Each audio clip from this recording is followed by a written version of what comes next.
Tout de suite derrière l'image, notre rendez-vous pour décrypter l'info avec des images qui font sens. Aujourd'hui, notre épisode est consacré à Parcoursup et au stress des choix d'orientation post-bac. C'est aujourd'hui que la plateforme lance la phase des vœux pour les élèves. Pour en parler, nous recevons Aurélie Javadi. Bonjour. Vous êtes chef de rubrique éducation et jeunesse à The Conversation France. Aurélie, quelle photo avez-vous choisie ? Alors, une photo très simple à première vue. Je ne sais pas si on va avoir sa fiche. Si, on va l'avoir. Il faut toujours attendre un petit peu. Ça met toujours un peu de temps, mais elle va arriver. En fait, bon, voilà, on a choisi cette photo. Donc, c'est une photo très simple, a priori d'un site semblable à 1000 autres sites. Si on regarde plus précisément, en haut à gauche, on va voir se détacher un nom, Parcoursup. Voilà, un nom qui va rythmer la vie des lycéens et de leurs familles pendant plusieurs mois, et un nom qui revient régulièrement dans l'actu. Alors, comme vous l'avez précisé, voilà, c'est la plateforme sur laquelle les lycéens vont exprimer leurs vœux d'études supérieures. C'est la plateforme. Ça démarre aujourd'hui. Voilà, c'est la plateforme d'affectation dans l'enseignement supérieur. Et aujourd'hui débute la phase d'inscription. Le site était déjà ouvert en décembre pour pouvoir consulter un peu les formations disponibles. Et à partir d'aujourd'hui, voilà, les lycéens peuvent rentrer leur dossier et dire quelles sont les 10 formations. Ils ont 10 vœux qu'ils peuvent exprimer.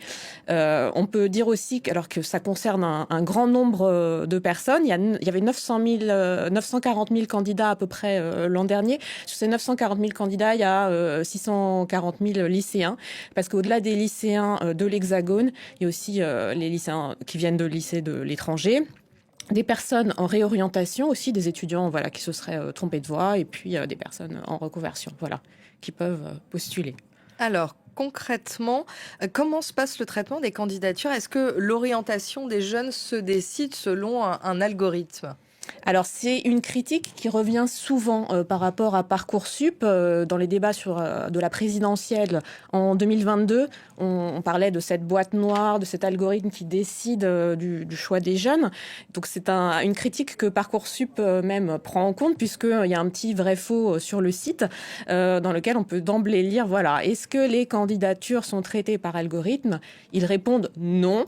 Que la plateforme est une plateforme de transmission des candidatures, une sorte de voie d'échange qui permet de mieux distribuer les choses et d'aller plus vite, de centraliser en fait. Nous, on a demandé à Alban Mizzi, qui est sociologue, il a mené une thèse sur Parcoursup, il va la soutenir sous peu. On lui a demandé ce qu'il en était vraiment. Alors sa réponse, elle est beaucoup plus nuancée. C'est un mélange en fait de décisions humaines, de choix pris par des commissions d'enseignants, avec aussi des algorithmes. Parce qu'en fait, le dossier, quand il arrive dans une formation, la commission d'enseignants, elle a un délai assez serré, en fait, pour faire ses choix. Et les candidatures sont de plus en plus nombreuses. On est quand même dans une phase de massification de l'enseignement. Il n'y a pas forcément de places qui sont ouvertes. Donc, ils peuvent avoir recours à des outils informatiques, en fait, tout simplement pour trier ces dossiers, avec certains critères qu'ils vont définir.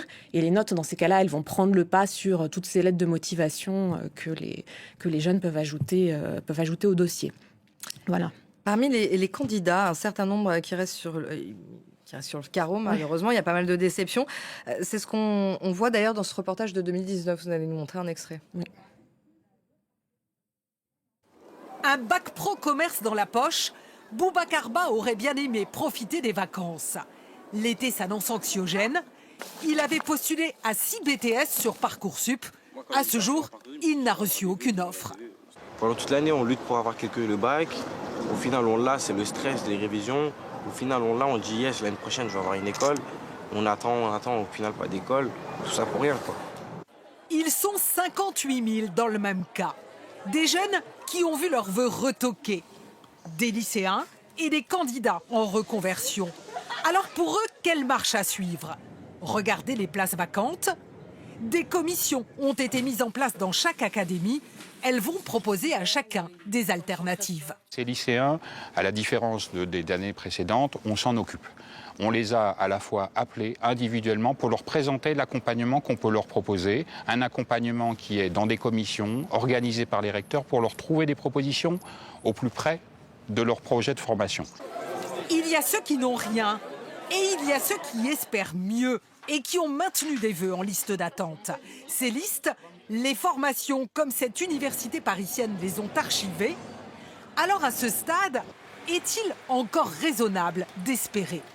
Les désistements qui vont arriver encore dans la semaine prochaine et tout l'été, eh bien, ils pourront être donnés automatiquement par le système Parcoursup aux étudiants qui étaient en liste d'attente. Ça ne va pas être des volumes très importants. Alors ça a été tourné en 2019, on est en 2025, on a l'impression que le problème est toujours le même, puisque quand on écoute le témoignage de ce lycéen, on a l'impression de ce parcours d'obstacles. Est-ce que c'est un sentiment qui est globalement partagé par les candidats? Est-ce que c'est vécu comme une épreuve Parcoursup toujours en 2025? Alors, il y a un bilan de la procédure 2024 qui a été publié et il fait état de chiffres assez contrastés. En fait, il y a 78% des candidats qui se disent satisfaits des réponses reçues.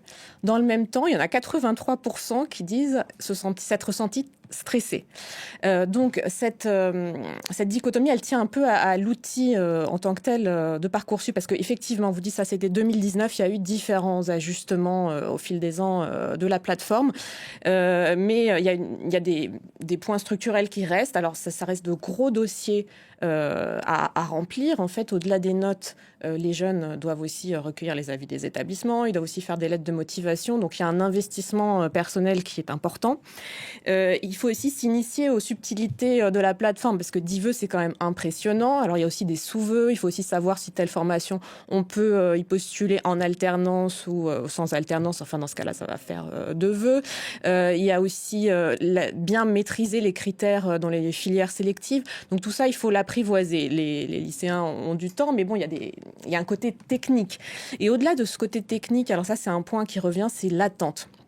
Alors, le lycéen du reportage, il est dans un cas très particulier parce que lui, il arrive en juillet, au moment où certains ont déjà leur place. Mais voilà, quels que soient les lycéens, ils ont cette sorte de parcours d'obstacles et d'attente, c'est-à-dire que toutes les candidatures sont envoyées en même temps aux formations quand vous faites vos 10 vœux. C'est-à-dire que le dossier ne va pas circuler d'une formation à l'autre. Donc, les réponses ne vont pas être données en même temps. Il va falloir attendre que des lycéens se désistent sur telle formation. Il va y avoir des listes d'attente et les réponses, elles vont être échelonnées. Il ne va pas y avoir le 10 juin, tout le monde sait où est-ce qu'il va être. Donc, il faut se préparer en fait à une phase d'affectation comme on le voit dans l'université. En fait, il y en a qui vont attendre d'avoir un meilleur vœu et donc cette attente-là, c'est ce qui génère aussi une grande forme de stress. Au-delà aussi du fait de faire un choix pour son avenir, en fait, qui engage vraiment sur plusieurs années, plusieurs décennies parfois. Et face à ce cap décisif, les familles mettent en place des stratégies. Alors certaines sont prêtes à investir financièrement pour ne pas se tromper dans les choix post-bac. C'est ce qu'on va voir dans ce reportage de 2023 sur le nouveau marché du coaching en orientation. Parcoursup, malgré son 16 de moyenne et un excellent dossier, la lycéenne angoisse. De rien avoir sur Parcoursup, je pense que c'est la peur de tout le monde. La coach va l'aider à affiner ses choix. Access, deuxième vœu, Sésame, troisième vœu. On les aide à sortir de cette jungle en fait et à classer un peu par ordre de priorité. 1h30 d'entretien, bien plus que le suivi proposé dans son lycée par sa conseillère d'orientation. De tout niveau.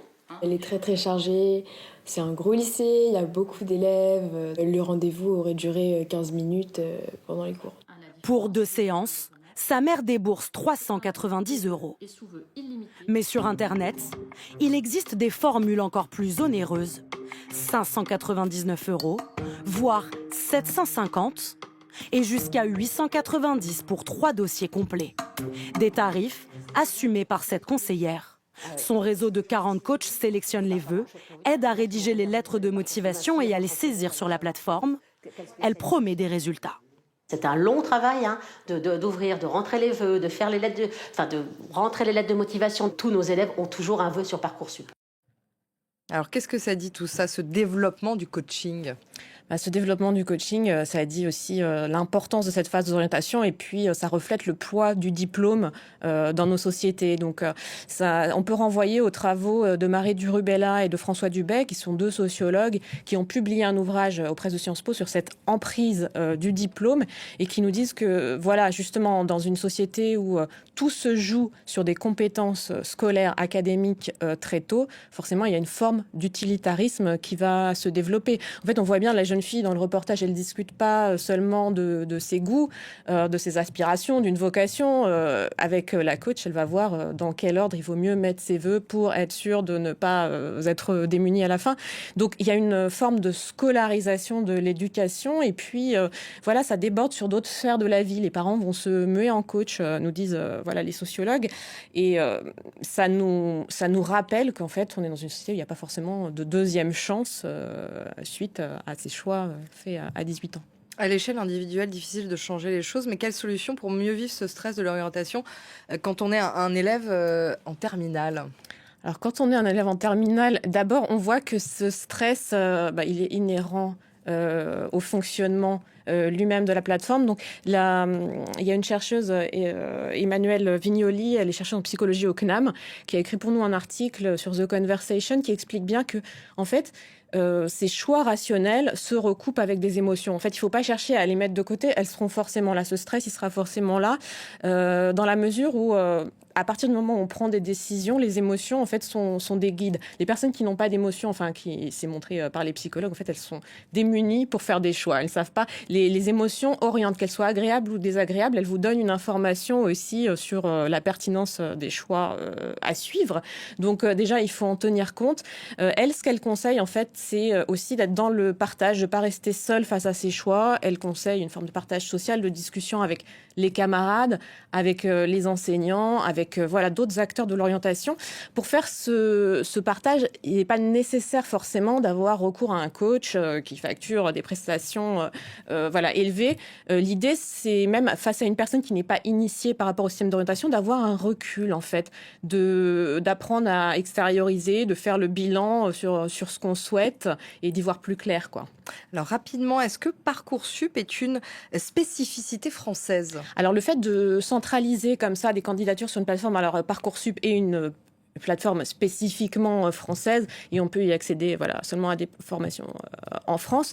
Ce qui est vraiment spécifique, c'est cette question de l'orientation précoce. Hier, dans le débat de politique générale et dans les débats à l'Assemblée, il y a eu cette question d'orientation précoce qui a été posée. Le fait qu'on demande à des jeunes de 16, 17, 18 ans de faire des choix comme ça si importants.